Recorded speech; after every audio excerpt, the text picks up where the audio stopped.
नमस्कार दोस्तों, मैं रोहित पुरवार और आप सभी का हमारे YouTube चैनल विनीत वर्मा में स्वागत है। आज हम एनआई एक्ट 1881 को 1881 को हम पढ़ेंगे, जो कि आज ये हमारी एनआई एक्ट की अंतिम क्लास है। जितनी भी इम्पोर्टेंट क्लास सेक्शंस हैं उन सभी को एक ही बार में समाहित करके जहां से क्वेश्चन अब तक उठा है या बना है उन सभी सेक्शनों को मैंने आज अंतिम क्लास में समाप्त करना है। तो दोस्तों बने रहिए हमारे साथ। आइए पढ़ते हैं। जैसे कि आप एनआई एक्ट 1881 का है, आप जानते ही हैं। इसके बारे में हमने बेस आपको पहली क्लास में दे ही दिया था। दूसरी क्लास भी लगभग बेस से ही संबंधित थी और तीसरी क्लास भी आपने पढ़ ली होगी। जिन लोगों ने अभी तक इससे पहले की क्लासें नहीं की हैं उन लोगों से रिक्वेस्ट है कि वो जाकर के पहले की सारी क्लासें एक बार जरूर देख लें और फिर यहाँ से पढ़ेंगे तो समझ में आएगा। फिर मैं बात करता हूँ आगे के सेक्शनों की। जैसे कि मैंने 45A तक के पढ़ चुका था। अब मैं आगे की सेक्शनों को पढ़ाऊंगा, जो कि आप देखेंगे कि सेक्शन 46 जो 46 से लेकर के हमारा नेक्स्ट जो सेक्शंस हैं 46 से स्टार्ट होता है और हम बात करते हैं 46 में परिधान या डिलीवरी की। परिधान मतलब किसी को देना, शाब्दिक अर्थ से ही पता चलता है। दान मतलब परिधान मतलब किसी को दे देना। तो डिलीवर की बात की गई, मगर यहाँ परिधान वो आपको कोई ऐसी वस्तु नहीं करनी, आपको विनिमय पत्र, वचन पत्र या चेक के परिधान के बारे में बताया गया है, जिसका है कि कहता है कि वचन पत्र, विनिमय पत्र, चेक की रचना, उसका प्रतिग्रहण या पृष्ठांकन वास्तविक या आणविक परिधान द्वारा किया जाएगा। मतलब कि इंप्लाइड या एक्सप्रेस के द्वारा परिधान किया जा सकता है। जैसा कि परिधान सबसे तात्पर्य आप समझ ही रहे हैं, ठीक उसी प्रकार से विनिमय पत्र, वचन पत्र और चेकों का परिधान कैसे किया जा सकेगा? वास्तविक रूप से या आणविक रूप से, इंप्लाइड या एक्सप्रेस के माध्यम से। फिर नेक्स्ट सेक्शन हमारी बनती है 49 मतलब कि 49, जो निरंक पृष्ठांकन का है उसका जो पूर्ण पृष्ठांकन में संवर्धित करना है। मतलब जो निरंक पृष्ठांकन का पूर्ण पृष्ठांकन में संपरिवर्तन, मतलब ऐसे विनिमय पत्र, वचन पत्र जो निरंक पृष्ठांकन है उनको, निरंक मतलब कुछ कमियां है या उनको पूर्ण पृष्ठांकन में संपरिवर्तित करने की बात हमारी सेक्शन 49 मतलब कि 49 में की गई है।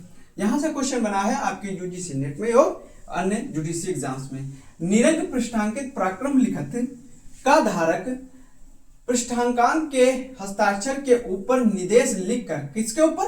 पृष्ठांकन जो है, जो धारक है, कौन सा धारक? निरंक पृष्ठांकित का जो धारक है वो हस्ताक्षर के ऊपर क्या निर्देश लिखकर पृष्ठांकित के रूप में किसी अन्य व्यक्ति को उसका संदेह किया जाएगा। मतलब पृष्ठांकित के ऊपर जो पृष्ठांकित पराक्रम लिखत का जो धारक है वो हस्ताक्षर के ऊपर निर्देश लिखकर पृष्ठांकित के रूप में किसी अन्य व्यक्ति को संदेह मतलब कि अदा किया जाए और अपना नाम हस्ताक्षरित किए बिना निरंक पृष्ठांक, मतलब वो अपना नाम नहीं लिखेगा, बिना अपना नाम लिखे निरंक पृष्ठांकन में संपरिवर्तन कर सकेगा। मतलब उसका जो निरंक पृष्ठांकन है, जो पृष्ठांकित किया गया है उसमें वो अपना नाम लिखे बिना परिवर्तित कर सकता है। नेक्स्ट सेक्शन हमारी आती है 50 बताती है कि 50 पृष्ठांकन का प्रभाव, जो ये पृष्ठांकन होगा उसका प्रभाव क्या होगा, उसका इफेक्ट क्या पड़ेगा, ये धारा 50 में बताता है। तो अभी तक हम 46 में परिधान पढ़े, फिर 49 में हम ले जाके निरंक पृष्ठांकन का जो परिवर्तन कैसे होगा वो पढ़े, 50 में उसका प्रभाव। कहीं ना कहीं सेक्शन एक दूसरे से कोरिलेट है। कहता है कि प्रक्रम लिखत, ठीक है, निगोशिएबल इंस्ट्रूमेंट का पृष्ठांकन तत्पश्चात परिधान होने पर, मतलब जो वो परिधान कर दिया गया किसके अंतर्गत? 46 के अंतर्गत परिधान होने पर उसमें संपत्ति पृष्ठांकित को आगे के प्रक्रमण के अधिकार सहित अंतरित कर देता है। मतलब उसका प्रभाव क्या होगा? जो पृष्ठांकित उसमें संपत्ति है वो जैसे ही परिवर्तन हो वो किसी आगे को जिसे डिलीवर किया गया वो आगे जो है चला जाएगा। कहता है कि अधिकार सहित अंतरित कर देगा, ये इसका प्रभाव होगा। फिर कहता है 51 कहता है पराक्रमण कर सकेगा की बात हमारा 51 में बताया गया। कहता है कि पराक्रम लिखत का हर एकल रचयिता, सिंगल लेखक जो होगा वो एकल रचयिता, लेखीवाल जो ड्रॉवर है पाने वाला या पृष्ठांकित या कई संयुक्त रचयिताओं, लेखीवालों, पाने वालों पृष्ठांकितियों में से सबसे पृष्ठांकित या प्रक्रमित कर सकेंगे। मतलब जो प्रक्रमण कौन कर सकेगा, तो कौन कौन बताए, या तो रचयिता कर सकेगा, या लेखीवाल कर सकेगा, पानी वाला कर सकेगा, या पृष्ठांकित या कोई संयुक्त रचयिता या लेखीवाल है। मतलब ये सिंगल है या तो एकल एकल वाले हैं, या तो संयुक्त रूप से जो रचयिता हैं, लेखीवाल हैं, पानी वाले हैं, ये सब जो क्या कर सकेंगे, पृष्ठांकित कर सकेंगे। फिर हमारा सेक्शन 55 कहता है, 55 बात करता है निरंक पृष्ठांकन का पूर्व पृष्ठांकन में संपरिवर्तन। निरंक पृष्ठांकन का जो है, जो निरंक पृष्ठांकन है उसका पूर्ण पृष्ठांकन में संपरिवर्तन। इसमें कहता है कि यदि पृष्ठांकन लिखित निरंक पृष्ठांकित की जाने के पश्चात, जो पृष्ठांकित की जाने के पश्चात पूर्ण पृष्ठांकित की जाए जिसके पक्ष में वह पूर्ण पृष्ठांकित हो गई हो। ठीक है, मतलब अगर निरंक पृष्ठांकित है और जिसके पश्चात पूर्ण पृष्ठांकित की जाए, जिसके पश्चात में वह पृष्ठांकित की गई हो, तो इसके 55 के अंतर्गत निरंक पृष्ठांकन का पूर्ण पृष्ठांकन पर परिवर्तन इस प्रकार से किया जा सकता है। फिर धारा आपकी 56 कहती है कि शोध राशि के भाग के लिए पृष्ठांकन। तो जो शोध आप समझ ही रहे होंगे, शोध शब्द से मतलब है जो अदा करने वाली, जो शोध मतलब कि जो हमारी चेक होती है वो क्या होती है, शोध होती है, उससे हमें पैसा मिलता है। तो शोध राशि के भाग के लिए, मतलब कोई भाग है जो पृष्ठांकित की जानी है, अगर उसका कुछ भाग जो है शोध हो गया मगर कुछ चीजें शोध नहीं हुई, उसके बारे में बात करता है कि प्रक्रम लिखत पर कोई लेख जो लिखत पर शोध प्रतीत होने वाली रकम के किसी भाग को ही अंकित करता है। मतलब शोध होने किसी भाग पर, मतलब पूरा जो विनिमय पत्र है या वचन पत्र है या चेक है वो पूरे भाग पर नहीं प्रभाव करता है, किसी भाग पर, है ना। कहता है कि रकम के किसी भाग पर को ही अंकित करता है। मतलब कि मान लो 1000 था, उसका 500 ही भाग अंकित हुआ है, तो वैसे स्थिति में अंकित करता है प्राक्रमण के प्रयोजन के लिए विद्यमान न होगा किंतु ऐसी रकम का भागता संदाय किया जा चुका वहां टिप्पण लिखकर पृष्ठांकित कर सकेगा जो बाकी के लिए पृष्ठांकित किया जा चुकी। मतलब कि ऐसा चेक विनिमय पत्र या वचन पत्र जिसमें शोध भाग का जो कुछ मात्रा में पैसा दिया जा चुका है, शोध किया जा चुका है, अगर शेष जो बचा है तो उसका पृष्ठांकन किया जा सकता है। जो हो चुका है, जो शोध हो चुका है उसका नहीं किया जा सकेगा। फिर कहता है 61 कहता है प्रतिग्रहण के लिए उपस्थापन। ठीक है, प्रतिग्रहण मतलब एक्सेप्टेंस, हम जो स्वीकार करते हैं उसके लिए क्या उपस्थापन होगा, उसके बारे में कहता है कि यदि दर्शन उपरांत देखने के बाद जो दे है कौन क्या विनिमय पत्र में, उसके उपस्थापन के लिए कोई समय, ठीक है, उपस्थापन के लिए प्रतिग्रहण बता रहा है कि कोई समय स्थान विनिर्दिष्ट नहीं है। मतलब कोई समय या स्थान विनिमय पत्र या वचन पत्र या चेक में विनिर्दिष्ट नहीं है, तो प्रतिग्रहण के मांग करने का हकदार व्यक्ति युक्त समय के अंदर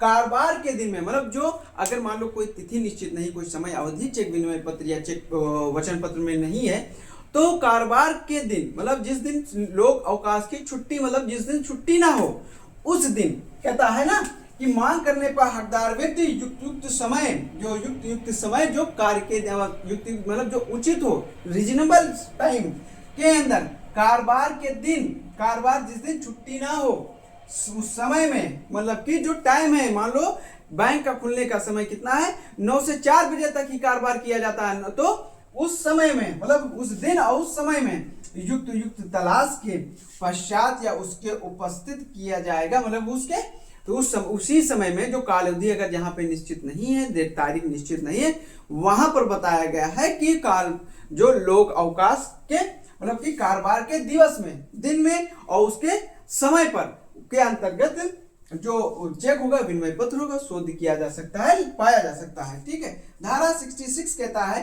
कि तारीख के पश्चात दे लिखित के संदाय के लिए उपस्थापन, मतलब कि जो तारीख पड़ी हुई थी उसके पश्चात जो संदाय किया जाएगा उसके बारे में उपस्थापन या उपस्थित करने से बताता है। कहता है वचन पत्र, विनिमय पत्र, चेक में दी तारीख के पश्चात उसे परिपक्वता पर संदाय किया जाएगा। जो तारीख दी गई है, मतलब कि बताया गया है वचन पत्र, विनिमय पत्र या लिखित पत्र में, चेक पत्र में, या कोई ऐसी बात लिखी गई कि 3 महीने बाद, आज जैसे 29 मार्च है तो आज जैसे उसमें तारीख लिखा है कि 29 तारीख के बाद ही ये शोध होगा तो उस जो तारीख पड़ा होगा इसके बाद किसी भी कार्य दिवस में वो शोध्यबल होगा उपस्थित किया जा सकता है। ये हमारी धारा 66 मतलब 66 बताती है।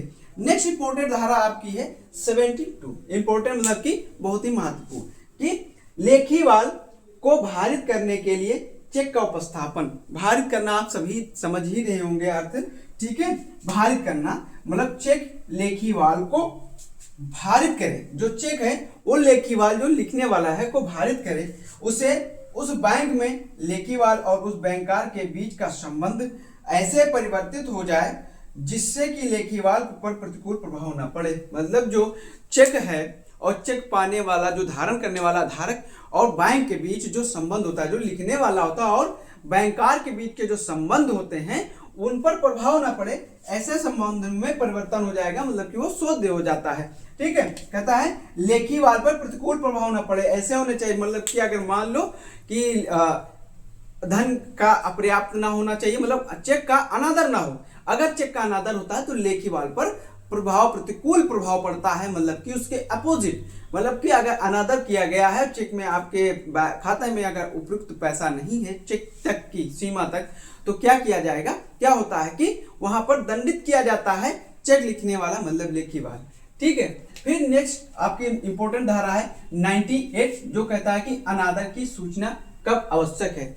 तो कहता है ये आपका नकारात्मक भाव में लिखा गया है डिफिनीशन, जो आपकी 98 जो आपकी सेक्शन है 98 है, उसमें लिखा तो ये गया है कि अनादर की सूचना कब आवश्यक है, लेकिन इसके अंतर जो हेडिंग के अंतर्गत जो मेन आपका हेडिंग है आपके 98, उसके अंतर्गत जो बातें लिखी गई हैं वो नकारात्मक रूप में लिखी गई है कि किन परिस्थितियों में आवश्यक नहीं होगा।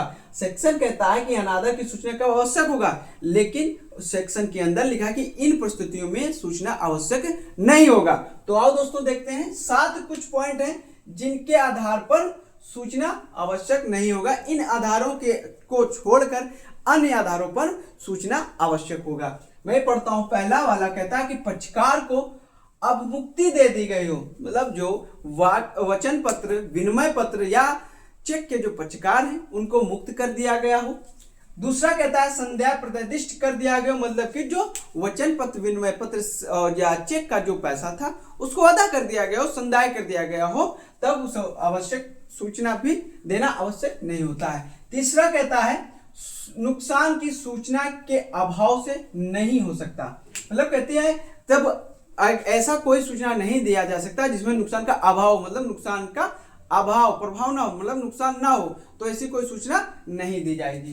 फिर चौथा कहता है त्रुटि के बिना उसे देने में अन्य कारणवश असमर्थ रहा, मतलब अगर मान लो चेक में कोई त्रुटि नहीं है, विनिमय पत्र या वचन पत्र में कोई त्रुटि नहीं है, और उसके पश्चात जो है क्या होता है कि उसके पश्चात असमर्थ हो जाती है, मतलब कोई त्रुटि नहीं तो सूचना देने की आवश्यकता नहीं, वो जो बैंकर है उससे आप संबंधित बात करके उसको शोध करा सकते हैं, लेखीवाल को सूचना की आवश्यकता नहीं है। 5 कहता है प्रतिग्रहिता उसका लेखीवाल भी है, अगर प्रतिग्रहिता उसका लेखीवाल है, जो लेखीवाल ही है वही प्रतिग्रहिता है, तो सूचना देने की भी वहां पर भी आवश्यकता नहीं है। जो पराक्रम नहीं है, जो पराक्रम का सब्जेक्ट ही नहीं है, जो हमारे एनआई एक्ट के अंतर्गत विनिमय पत्र, चेक या वचन पत्र है ही नहीं, उनका हम क्या सूचना देंगे, तो वो भी कहता है कि जो प्रक्रम लिखित, जो प्रक्रम में नहीं है। फिर 7वां कहता है शोध रकम देने का आशर्त वचन तथ्यों को जानते हुए देता है, मतलब कि जो विनिमय पत्र है, वचन पत्र है या चेक है, उसमें पता है कि जो शोध रकम है वो आशर्त तथ्य वचनों को जानते हुए देता है कि उसमें आशर्त है, तब भी सूचना देने की आवश्यकता नहीं रहती है। हमारी नेक्स्ट इंपोर्टेंट धारा है 99 टिप्पण या नोटिंग कहते हैं। टिप्पण या नोटिंग, जब वचन पत्र, विनिमय पत्र अप्रतिग्रहण द्वारा या असंदाय द्वारा अनादृत किया जाता है, मतलब अनादर कर दिया जाता है, ठीक है, तब धारक अनादर का टिप्पण नोटरी पब्लिक, ठीक है, उसका टिप्पण कैसे होगा, नोटरी पब्लिक से ऐसी लिखत पर संलग्न कागज पर भागता एक भाग पर भागता दूसरे भाग पर करवा सकेगा। मतलब टिप्पण कैसे होगा, यदि क्या है, यदि कोई धारक है, किस चीज का, चेक का धारक है, विनिमय पत्र का धारक है या वचन पत्र का, उसका क्या किया गया है, अनादर किया गया है ना, अनादर हो गया है, मतलब अनादृत मतलब अनादर होना, अनादृत हो गया है, तब धारक अनादर का टिप्पण नोटरी पब्लिक पर करेगा और ऐसे लिखित संलग्न कागज पर, उस पर जो कागज संलग्न करके भागता या दूसरे भाग पर करवा सकेगा। ठीक है, ये आपका 99 टिप्पण के बारे में बात करता है और सीधे सेक्शन से ही पूछा जाता है कि टिप्पण किस धारा में परिभाषित है। ठीक है, फिर सेक्शन 100 कहता है प्रसाच मतलब प्रोटेस्ट वो आपका आंसर वाला नहीं, प्रोटेस्ट आपका प्रसाच से संबंधित है। जब विनिमय पत्र वचन पत्र असंदाय द्वारा अनादृत हो गया हो, मतलब बिना दिए पैसे अनादर कर दिया गया हो, उसकी स्थिति में बताता है कि धारक ऐसे अनादर को नोटरी पब्लिक के द्वारा उचित समय के भीतर टिप्पणी प्रमाणित करा सकेगा, ऐसा प्रमाण प्रसाच कहलाता है। मतलब जो चेक या विनिमय पत्र या वचन पत्र था वो क्या है, धारक ऐसे अनादर को नोटरी पब्लिक द्वारा उचित समय के भीतर टिप्पणित करवा लेता है, मतलब ऐसे ही उचित समय के भीतर जो टिप्पण किया गया है उसको उचित समय के भीतर टिप्पणित करा देता है, तो वो जो टिप्पणी डॉक्यूमेंट होगा वो प्रसाची कहलाता है। फिर आपका सेक्शन है 104A, आपका 104 है, टिप्पण कब प्रसाच के समतुल्य होता है। ऐसा कौन सा टिप्पण होगा जो टिप्पण 99 के अंतर्गत किया जाएगा, वो कब 100 के अंतर्गत प्रसाच के रूप में माना जाएगा। 104A कहता है, ठीक है, कि जब विनिमय पत्र विनिर्दिष्ट समय के अवसान से पूर्व या कार्यवाही करने से पूर्व प्रसाच के लिए टिप्पण कर दिया जाए, प्रतिरूप प्रसाच टिप्पण की तारीख को किए गए तौर पर पूरा किया जा सकेगा। ठीक है, तो कब समतुल्य होगा, जब प्रसाच की टिप्पणी की तारीख को क्या किया जाए, विनिर्दिष्ट किया जाए, तो तब तारीख के किए गए तौर पर पूरा किया जा सकेगा और तब यह टिप्पण क्या होगा, प्रसाच के समतुल्य समझा जाएगा। ठीक है, 104A बताता है। अब सेक्शन है 105। 105 कहता है युक्त समय। जैसा कि आपने अभी तक पिछली धाराओं में युक्त समय के बारे में बात की गई है कि युक्त समय पर वो क्या कर सकता है, अपना शोध करवा सकता है, युक्त समय पर टिप्पण करवा सकता है, युक्त समय पर नोटरी करवा सकता है। तो युक्त समय के बारे में प्रावधान हमारा 105 कहता है प्रतिग्रहण या संदाय के उपस्थापन के लिए अनादर की सूचना, जो अनादृत किया गया है उसकी सूचना टिप्पण के लिए समय की गणना करने में लोक अवकाश के दिनों में अपवर्जित किया जाएगा। मतलब कि युक्त समय का तात्पर्य यही है, जैसा कि मैंने यहाँ पर बताया था ना धारा 61 में, कि कारोबार के दिनों में और कारोबार के समय में, तो वही यहाँ गणना की जाएगी कि लोग अवकाश के दिनों में अपवर्जित किया जाएगा। मतलब जिस दिन छुट्टियां होंगी, पब्लिक हॉलीडेज होंगे, उस दिन जो है युक्त समय नहीं माना जाएगा। उस कार्य को, मतलब उस चेक या विनिमय पत्र वचन पत्र को लोग अवकाश के दिन के उपरांत ही वो युक्त समय माना जाएगा। ठीक है, फिर सेक्शन कहता है 108 पराक्रम लिखित के बारे में उपधारणा। आप उपधारणा के बारे में सेक्शन एविडेंस एक्ट की सेक्शन 118 मतलब 118 में उपधारणा की बात भी की गई है। ये सेक्शन कहता है कि एविडेंस एक्ट की धारा 118 किसी प्रकार प्रभावित नहीं होगी। पहली बात तो ये है। दूसरी बात कहते हैं कि उपधारणा क्या करेगा कि प्रतिफल के विषय में उपधारणा कर सकता है, उपधारणा करेगा। दूसरा, तारीख के विषय में उपधारणा करेगा। जो लिखित पराक्रम लिखित के बारे में क्या उपधारणा होगा कि उसमें प्रतिफल है, कोई धन है। फिर तारीख मतलब एक उचित तारीख के अंतर्गत माना जाएगा, एक उचित तारीख है। ठीक है, फिर कहता है प्रतिग्रहण के समय, प्रतिग्रहण का समय समझा जाएगा, उपधारणा कर ली जाए।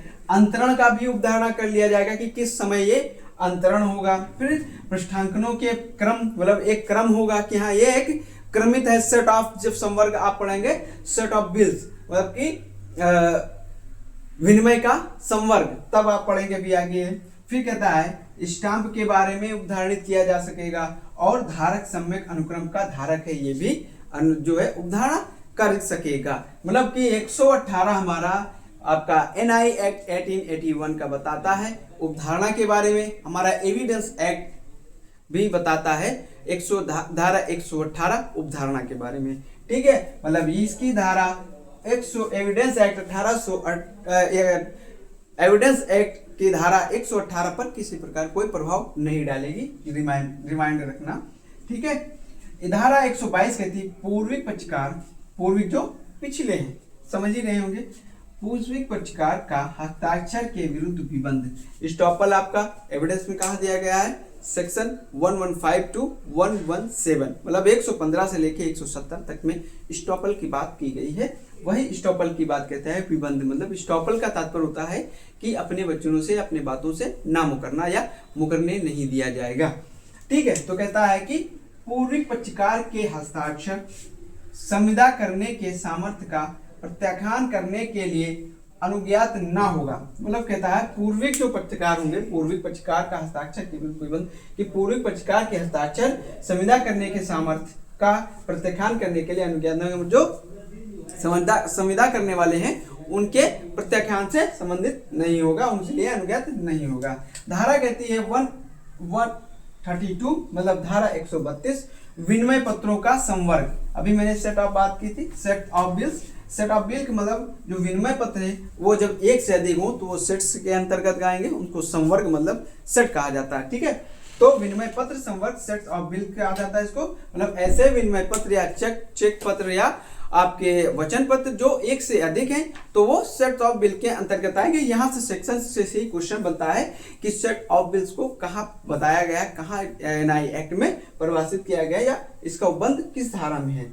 फिर आपकी नेक्स्ट सेक्शन है 138, खाते में अपर्याप्त धन के कारण चेक का अनादर, जैसे कि चेक का अनादर होना एक दंडनीय अपराध है, मतलब कहीं ना कहीं फॉर्जरी होती है, कहीं ना कहीं हम व्यक्ति को बेवकूफ बना रहे होते हैं, तो इसके लिए कोई एक व्यक्ति को दूसरा व्यक्ति जो है बेवकूफ ना बना पाए ना, तो इसलिए उसको किसी प्रकार की क्षति ना हो पाए, इसका भय होना जरूरी है, इसीलिए हर हमारे समाज में दंड का प्रावधान है। तो इसी को उद्देश्य में रखते हुए धारा 138 में हमारे एनआई एक्ट के प्रावधानों को उल्लंघन करने पर या अनादरित किए जाने पर या पर्याप्त धन न होने की स्थिति में दंड का प्रावधान करती है।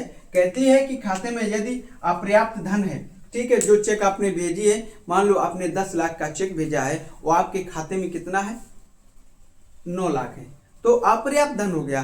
तो ऐसी स्थिति में क्या होगा कि जो व्यक्ति है, जो लेखीवाल है, जिसने चेक लिखा है, वो उसको क्या किया जाएगा, 2 वर्ष का कारावास दिया जाएगा, या चेक की धनराशि के दुगने का जो अर्थदंड दिया जाएगा।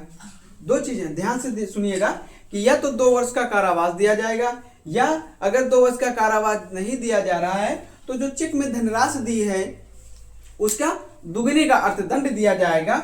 मान लो या अर्थदंड और कारावास दोनों भी दिया जा सकता है। तो ध्यान रखना 138 हमारा दंड का प्रावधान करती है, 2 वर्ष कारावास या चेक में उल्लिखित धन के दुगने धनराशि का अर्थदंड या दोनों। फिर हमारी धारा नेक्स्ट है 140 हमारा 138 का समर्थन करता है, कहता है कि धारा 38 का कोई प्रतिवाद नहीं होगा, मतलब कि आप प्रतिवाद नहीं कर सकते, वाद आप नहीं ला सकते कि नहीं हमने तो चेक में मतलब आपको किसी प्रकार के एक्सेप्शन नहीं मिल सकता कि हम हमारे कारण नहीं बता सकते हो कि ये पैसा नहीं था, ये नहीं था, ये आपको स्वयं सोचना रहेगा आपको चेक देने से पहले। फिर कहता है 144 संबंध की तामील, मतलब कि जो व्यक्ति ऐसा अपराध करेगा तो उसको कैसे सूचना दी जाएगी, कैसे उसको दंडित किया जाएगा। तो संबंध की तामील वही हमारी सीआरपीसी की धारा 61, मतलब भारतीय हमारा जो है सीआरपीसी क्रिमिनल प्रोसीजर कोड 1973 की सेक्शन 61 में जो प्रक्रिया बताई गई है उसी प्रक्रिया के अंतर्गत उसको सम्मानित किया जाएगा। तो ठीक है दोस्तों, हमारी आज का जो एक्ट है समाप्त हो चुका है, हमारा न्यू सिविल इंस्ट्रूमेंट एक्ट 1881 अब तक का 5 वीडियो में आपका कंप्लीट कर दिया गया है। और नेक्स्ट जो आप लोग बताएंगे उस एक्ट को पढ़ाया जाएगा, तो हो सकता है मंडे को भी छुट्टी रहे, और कल तो संडे है ही है, मंडे को भी छुट्टी रहेगी, ट्यूसडे से आपकी कंटिन्यूस क्लासेस चलेंगी। तो बने रहिए हमारे यूट्यूब चैनल विनीत वर्मा के साथ, और हमारी वीडियो को लाइक शेयर एवं चैनल को सब्सक्राइब अवश्य करें। धन्यवाद दोस्तों, जय हिंद, जय भारत।